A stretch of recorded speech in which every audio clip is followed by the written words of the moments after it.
Satu dua. Nun sewu. Kepareng ngaturaken matur nuwun kagem sedherek pambiyawara kanthi sampun paring wekdalipun. Bismillahirrahmanirrahim. Assalamualaikum warahmatullahi wabarakatuh. Wilujeng siang kasarasan tin kabagian mugi tansah kajiwa kasarira kagem panjenengan sedaya tuwin kangge kula. Amin. Kawula nuwun wonten ngarsanipun para pinisibu dalasan para sesepuh ingkang dahat satuhu kula bekteni katur dumateng panjenenganipun para nakyang praja napa dene para priyagung ingkang satuhu sinudarsana ing budi. Lumeberipun katur dumateng sedaya para rawuh para lenggah kakung tin putri wereduh muda. Linangkung malih katur dumateng panjenenganipun Bapak kadang pisan tuwin sedaya keluarga. Kasinggihan panjenenganipun Bapak Suharjono, Ibu Suparni ingkang pidalem wonten ing Paingan.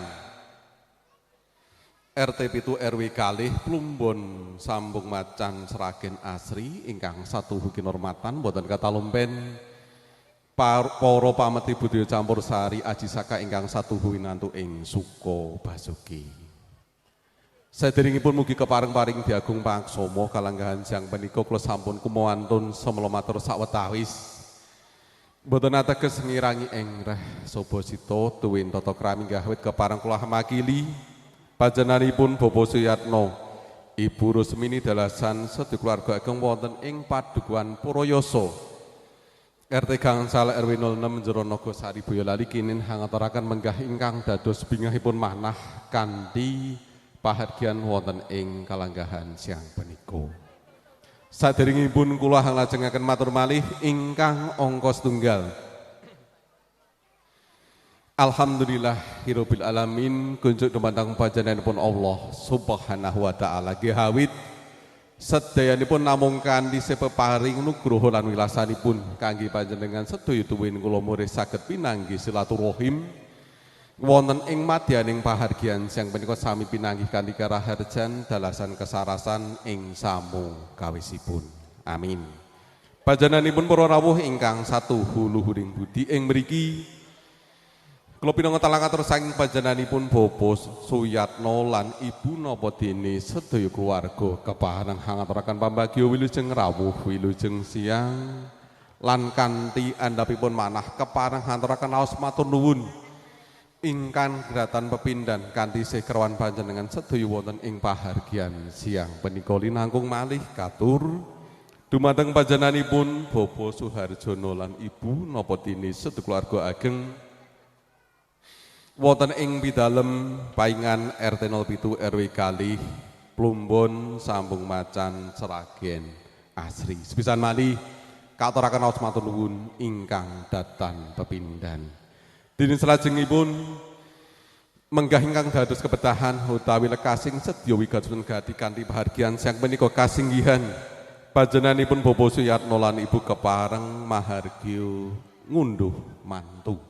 Kanthi hanetepi menggah ingkang dados salah sawijinipun tiyang hasepuh sampun kepareng hemah-hemahaken lari jaleripun ingkang hanemipun Bagus Lulut Ardian Sahputra ingkang sampun kelampahan jatuh krami Roro Ayu Alvinda Harniari kasinggihan Atmojo Pawestri panjenenganipun Bapak Suharjono Ibu Suparni ingkang pidalem wonten ing Plumbon Sambung Macan Seragen Asri.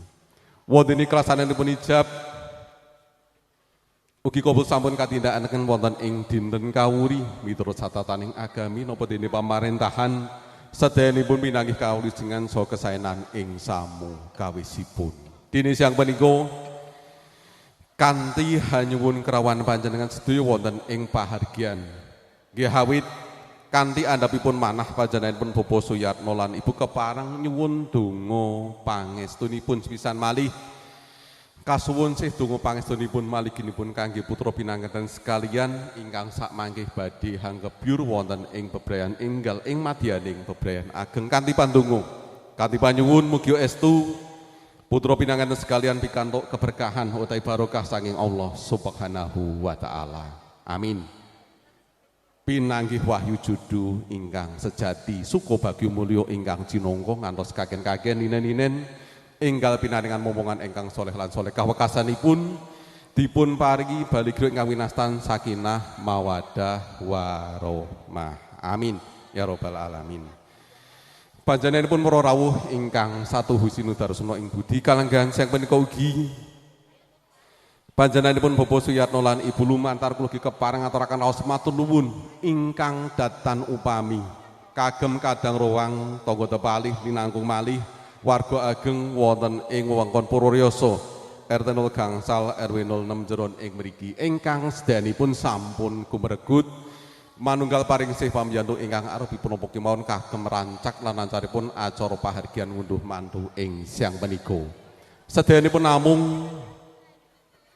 kawangsulaken ing ngarsanipun Allah Subhanahu wa taala mugi sedaya kadarman sih peparing pambiyantu panjenengan sedayanipun dados amal kesainan pikantuk liru ingkang ninangkung kathah saking ngarsanipun. Amin.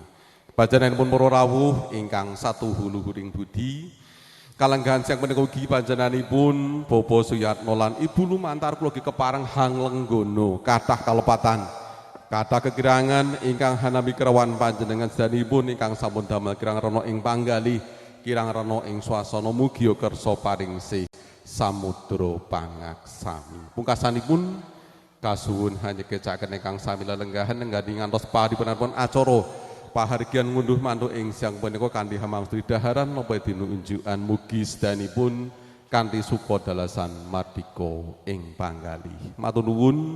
Abu bidi sawetawis sikap semanten dalasan mekaten rumiyin ingkang saged dipunaturaken panjenenganipun Bapak Suyatno lan Ibu dalasan sedaya keluarga ageng wonten ing Nagosari Boyolali ing mriki. Lepat kirang pangapunten akhir kalam billahi taufiq wal hidayah. Wassalamualaikum warahmatullahi wabarakatuh. Nuwun. Waalaikumsalam warahmatullahi wabarakatuh.